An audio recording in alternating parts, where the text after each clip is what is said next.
Thank you, Mark. And joining us to talk about the impact of these fires is astronomer Hugh Ross, the founder of Reasons to Believe, an educational institute that promotes science and faith. Dr. Ross, thank you for joining us.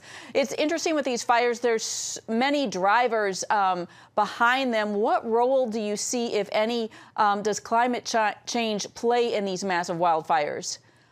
Well, we now have reliable data, high-quality data, that shows that the global mean temperature has risen by 1 degree centigrade since 1950. And in Australia, it's actually risen a little faster than that. And if you combine that higher temperature with an extended drought that Australia's experienced, plus the high winds, that explains the devastating destruction of the fires. Basically seeing an increase in the temperature in Australia, and you see that as the real driver behind these fires? Well, it's one factor. I mean, a higher temperature combined with the extended drought and the high winds, that's a perfect storm for brush fires.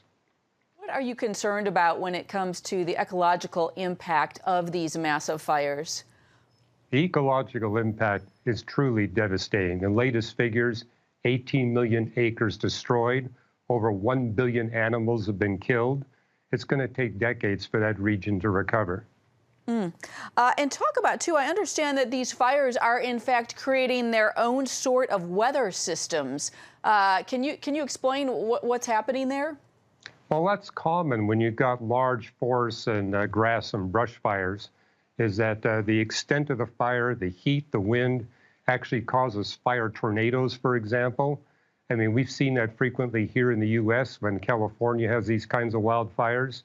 So this, I mean, given the extent of the Australian fires, it's exactly what we would expect.